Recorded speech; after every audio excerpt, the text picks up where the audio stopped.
interest? Why'd you come here? And the moth said, the light was on. Now, since the theme is home, I am going to tell a serious story because Covenant House is a serious place. And so I thought of home. I'm going to go fast because I know there's so many great, talented people coming. Home to me, I didn't have a good home. It was real dark, not great, but there was a rock in my house. And that was the woman that took care of me because my mom worked. She was a single mother, and Mary was the rock of my life. Mary was born in like 1911. And one night we left the house that I grew up in, and I was about 7. Now we moved to an apartment in New York, and Mary was normally this amazingly strong, rock of Gibraltar, and something was wrong.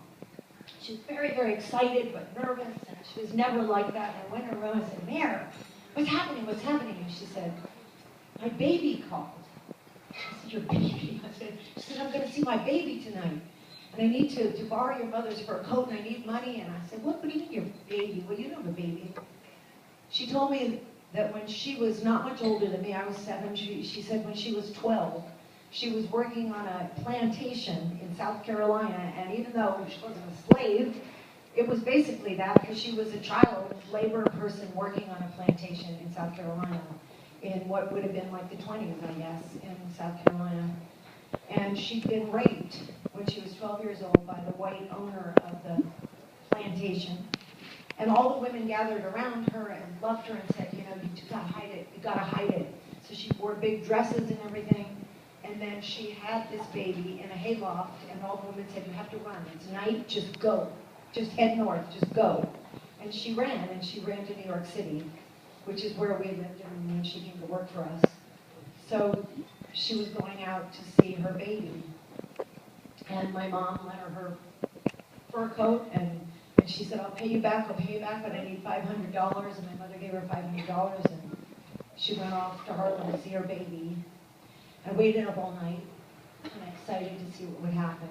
And I heard the door shut, and I came into her room, and she was sitting there with her head in her hands. And I said, Mary, what? And she said, she just wanted the money. She was a prostitute. She's on heroin, and she just wanted the money. She goes, but you know what? It's going to be okay. It's going to be okay. She never saw her again.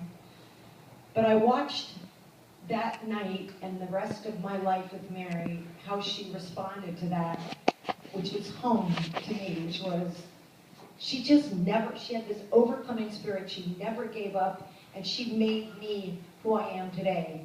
And when I was in the 90s, which Mary was like 96, she met the man that is now my husband. She waited all that time. I waited a long time to get married. I was in 41, and we went to visit her, and she knew that I was going to be okay. And she said to Orson, I only have one regret, because she had like 50 foster kids at that point that she took care of. And she said, I just don't know who's going to take care of the kids. And she said, but you know what? God said to me, Orson, don't worry, I'll take care of the kids. And she died like about 4 days later after she met my husband, and she knew that the kids were going to be taken care of. So Mr. McCook, the star of The Bold and the Beautiful, and my really good friend, as a Carla, is going to play a little song, and I'm dedicating this to Mary, and that's my little attempt at the moth home.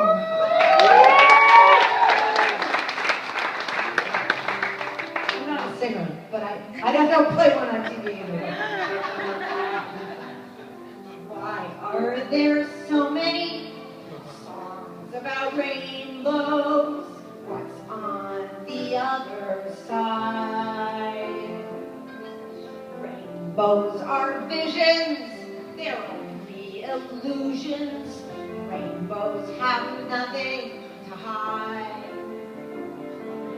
So I've been told, but I choose not to believe it. No, but that's wrong. That's not right. So we've been told, and some choose to believe it, but I know they're wrong. Wait and see. Someday we'll find it, The Rainbow Connection, the lovers, the dreamers, and me. La la la.